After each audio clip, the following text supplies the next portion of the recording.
Bug bounty hunting remains highly profitable in 2026, but the low-hanging fruit has largely disappeared.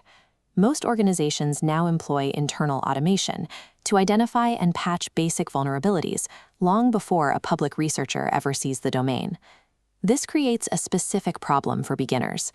They often have access to hundreds of open-source tools, but they tend to deploy them at random without a clear understanding of what they are trying to achieve. Firing off multiple tools at once usually results in duplicate findings or triggering a firewall that bans your IP address. Efficient hunting follows a linear funnel. Moving through these 3 distinct steps ensures high-quality data. High-earning hunters don't rely on secret software. Their success comes from a disciplined, layered methodology that most people overlook. If you want to stop the cycle of burnout and empty reports, you have to move away from a plug-and-play mindset and adopt a structured reconnaissance pipeline. We start with Phase 1, which functions as your stealth gathering stage. In this architecture, tools like crt.sh, netlass, and subfinder work here in Phase 1. They collect information by querying third-party databases, meaning you never have to interact directly with the target's own infrastructure. This gives you a massive blueprint of the organization's footprint. However, the data is messy. You're often dealing with thousands of dead links and obsolete records that don't lead anywhere. Phase 2 is built specifically to sift through that noise. Using tools like DNX and HTTPX, you can filter your massive list down to only the assets that are actually alive. These probes drop the dead domains and return only live web servers, providing you with the exact status codes you need to plan your next move. This is where the risk increases. Because you are now actually touching the target's servers, your IP address becomes visible to their security monitoring. Mastering this transition, gathering information quietly before probing carefully, is how you build a valid target list without alerting the target too early.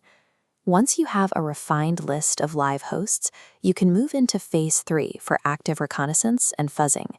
This block is where the interrogation happens. You use Nmap to discover open ports and FUFU to fuzz for hidden directories and parameters.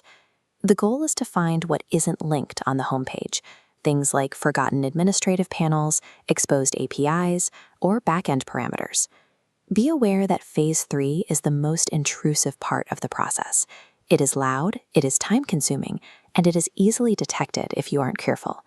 Many beginners fail here because they rely on default word lists. If you're using the same generic lists as everyone else, you're just looking for bugs that have already been reported. Success in this phase requires custom word lists that are tailored to the specific technologies the target is actually using. Active fuzzing only leads to unique findings when the word lists and the logic behind them are as researched as the hunter using them. Now that you understand the pipeline, you have to decide how to run it. You can use all-in-one tool suites or build your own custom automation. Pre-built suites like Amass are popular because they let you start searching immediately without needing to write any code. This chart compares the effort you put into configuration against the quality of the results you get back. The alternative to a suite is a custom bash script that pipes modular tools together, like sending subfinder results directly into HTTPX. You'll find that plug-and-play tools cluster at the bottom of the signal chart.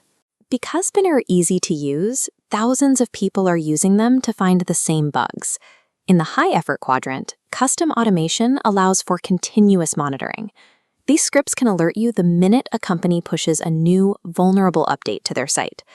The trade-off is that building your own pipeline requires coding knowledge and a significant upfront time investment before you can actually start hunting.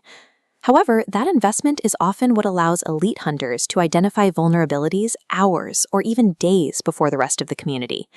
The best pipeline for you depends on 2 factors: your current technical skills and the scope of the target you've chosen. Mapped on a matrix, one axis is technical ability, the other is target scope. Tracking massive corporate networks puts you in the wide scope quadrant, requiring CLI tools and custom bash scripts to maintain an automated watch on their infrastructure. If you prefer to focus deeply on one specific application, a wide scanning pipeline won't help you. Deep dive hunters rely on manual tools. Success here comes from using Burp Suite Pro, analyzing JavaScript, and performing focused parameter fuzzing. A tool is only useful if it supports a logical, researched approach to the target. Prioritizing a scope-appropriate pipeline over a random collection of tools is what allows a hunter to find unique bugs in an environment where basic scanning no longer works.